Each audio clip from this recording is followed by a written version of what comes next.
has just moved to Montana, and I got a text. My son said, I think in Billings near Bozeman. Does that make sense? From what I've learned, that doesn't make sense. It's one or the other, right? So, Terra Floco is her name. She's here in either Billings or Bozeman. I'm not sure which. So I now have some in-laws, so to speak. My son and his girlfriend are pretty close to making that important commitment, so pray for them. But just wanted to share that. When I hear music, I'm often thinking of the work that my husband does and how important it is to him to usher people into a spirit of worship.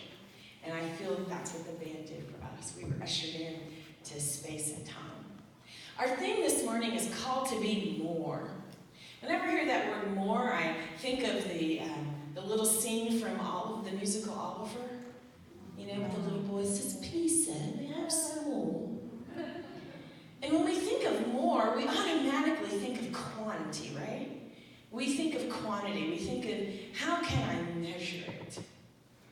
We have so many ideas of what more will mean in our very individualistic society. More means more square footage, more features on the car, more clothes in the closet, more money in the bank, more stock options. And sometimes, like the little boy in Oliver, more simply means enough. I just need to have enough. I've been very active with the Poor People's Campaign because the General Assembly passed a resolution in 2017 in Indianapolis encouraging every expression of our church, the general church, regional church, and the congregational expressions, to participate and support that. The Reverend Dr. William Barber is a disciples minister. I tease him all the time and say, would you please put that in your bios? And when you're being introduced around the world, would you please tell the people that you are a disciples minister? He has his own health struggles. He suffers from arthritis in his spine. And so the kind of traveling he does puts me to shame. And he is, I'm on a prayer list with a number of other disciples ministers for whom he reaches out with prayer requests. And we have just now started the first Monday of the month to have a prayer call to pray for his physical strength and his spiritual strength as he continues to work. But I was blessed to speak at the opening rally for the Poor People's Campaign on the day after Mother's Day last year.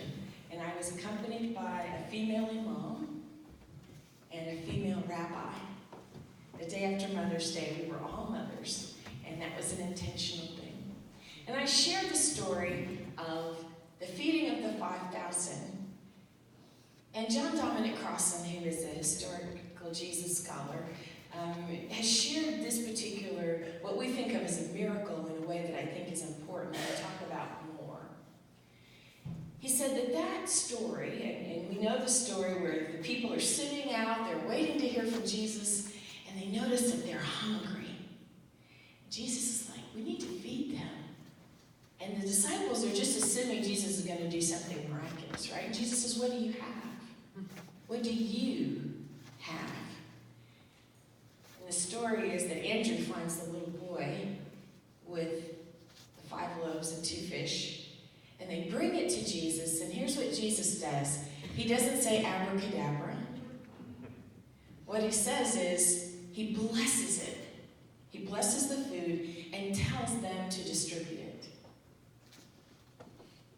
What happens? There is enough. There's not only enough for everybody, the text says that they were filled, there was so much food, but that there was a lot left over. There was even more than they needed. If we would allow Jesus to bless all of our resources, and that distributed according to his blessing, there's enough. In fact, there's not only enough, there's more than enough. So we're called to be more. We have to remember that there are people for whom there simply is not enough. They don't have enough money to put a decent roof over their heads, or to make sure their kids have clothes for school, or maybe to get a haircut, or to buy new shoes when they're needed, or a winter coat. Not enough money sometimes to put gas on the car to get to work. or enough money for bus or train fare. Sometimes people don't have enough of God in the middle of them to get up every day and face another day. Sometimes there are devastating tragedies that occur to us. This morning I'm missing the funeral of a dear friend in Indianapolis whose 23-year-old son killed himself earlier this week. This young man's older brother was in daycare with my son, and we were all young adults raising our toddlers back in the day.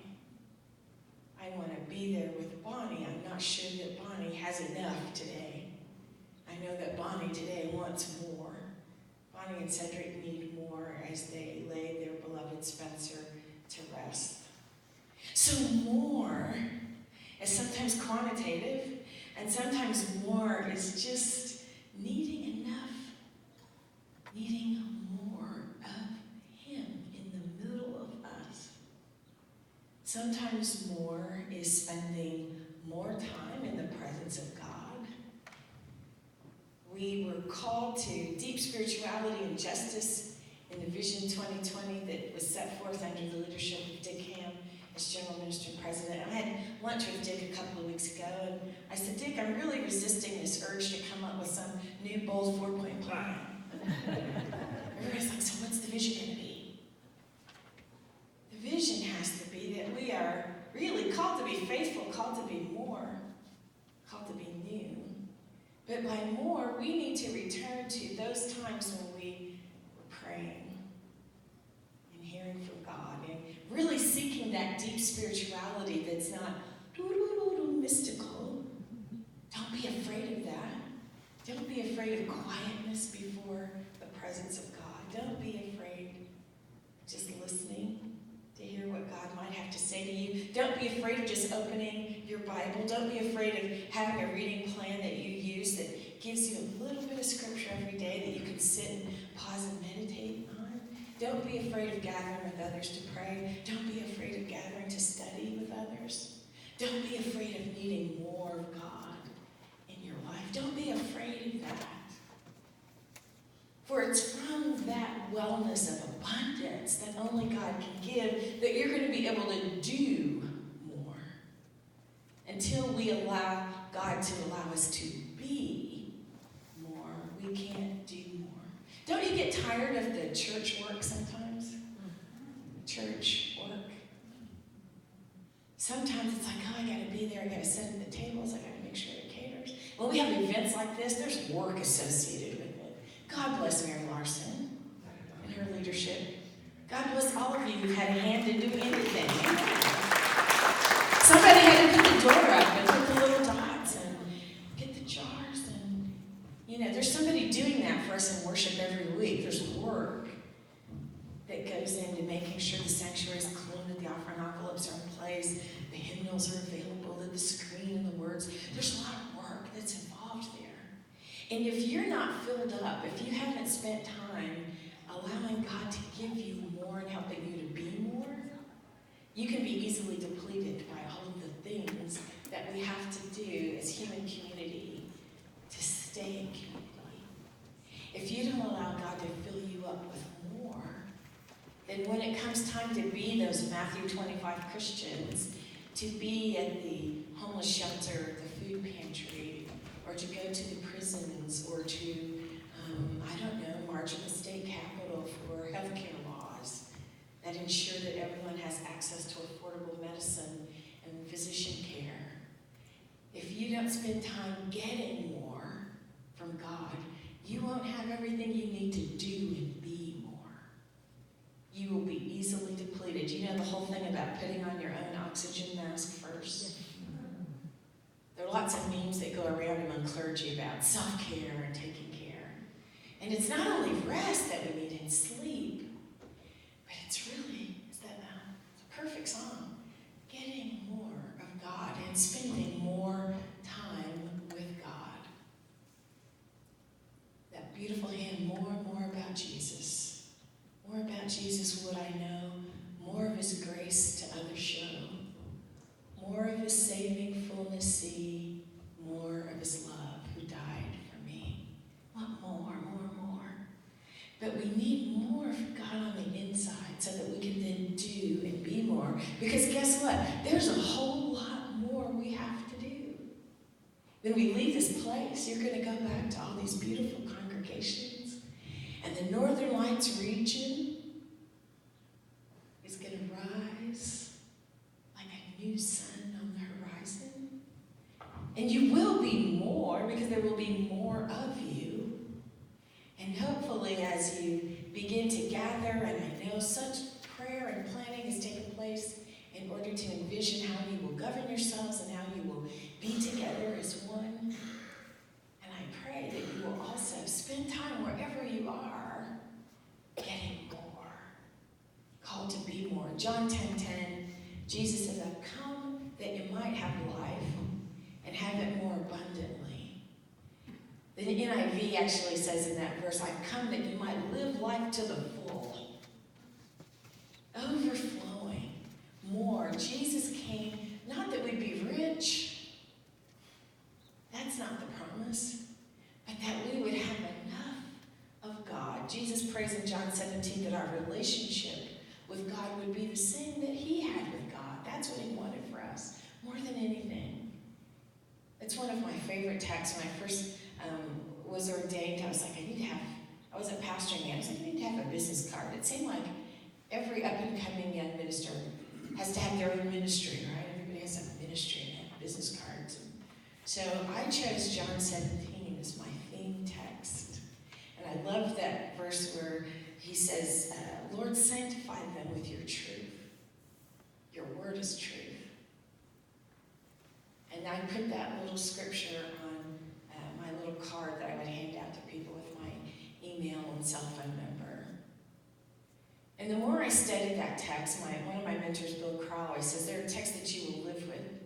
And Philippians 1:6 was my text that got me through a lot and still keeps guiding me to let me know God's not finished with whatever it is I'm doing. Unless I be concerned about how I'm going to get to the end of it or figure it out, God's promised to finish it for me. God's promised to show me what it is he wants to do through me in my life.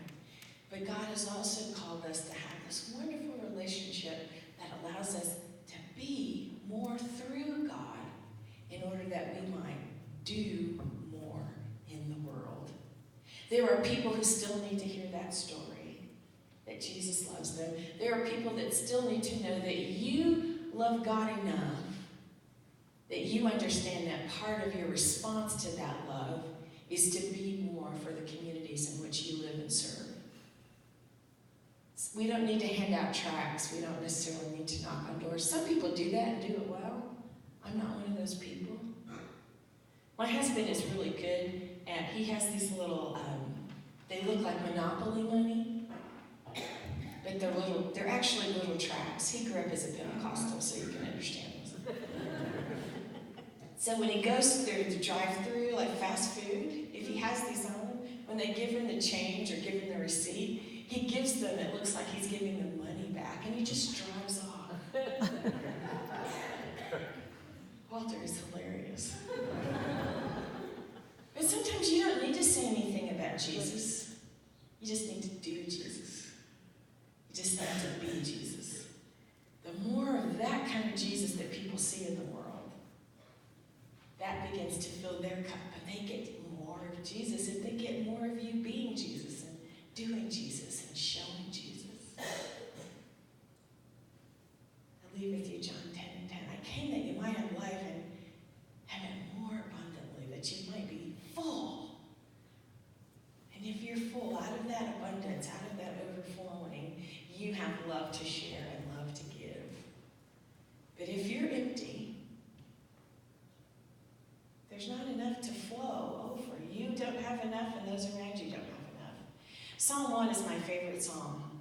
It talks about those who meditate on the word of the Lord day and night will be like trees planted by the rivers of water, bearing forth fruit in their season.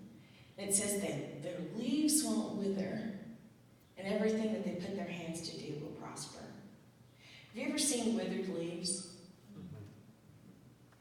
My husband loves fresh flowers, and so do I. And so when he knows that I'm coming home and I've been away for a few days, he will always have fresh flowers waiting for me at home. Isn't that sweet? peach roses. Something about peach roses that I really like, and chocolate. So the peach roses are there. This past year, we were getting ready to go on vacation right after our wedding anniversary, which is August 15th. And he gave me one rose for each of our 31 years. So it was a beautiful display. And when we got back, the roses were withered. And I went to take some of them out of the vase because the water was all gone. And you know what happened, don't you? Some of them just crumbled. The other thing that happened is as I was reaching in and grabbing some of those stems, one of them cut me. Hurt people, dry people, empty people can hurt people. So if you don't take time to fill up, to be more, you not only aren't going to be good to yourself or anybody else, you can hurt people when you are spiritually dry. Because then you operate out of yourself and your opinions and your little annoyances. And because you're tired and you're annoyed by so-and-so, and it's like, oh, you roll your eyes and you're nudging your neighbor and you're just cantankerous among the body of Christ. That's not helpful. And then you've got an attitude as you're serving. Then you have an attitude as you're sharing with those. And that's not helpful, people. When people are in need and in need of your love and compassion, and you've got an attitude because you're dry, you didn't get filled up, it's just not helpful. Those ornery Christians, those holier-than-thou church people, when we behave that way, it's because we don't have enough. That's when we know we need more of Jesus inside. So take time to fill yourself up. Take time to be sure that your leaves aren't withered, that people will be refreshed in your presence, not hurt, that you will be able to reflect the love of God and not cause people to wonder what the heck is going on with you. There's so much more to do, so much more to be. But God has promised to give us all that we need. God has promised to allow us to live life to the full. None of us in here may ever be part of that 1%. That's not the point, right? The point is to make sure everybody out there just has enough. God just wants us all to have enough, to live lives of dignity and honor and love, so that we can then turn our faces toward heaven, thanking God for all that He's provided for us and sharing that gratitude wherever we are. May you each live abundantly, lives full of love and grace, just as we've been loved and graced. May your cup overflow, and out of that abundance, may you live and serve and give and grow and flow. May you be more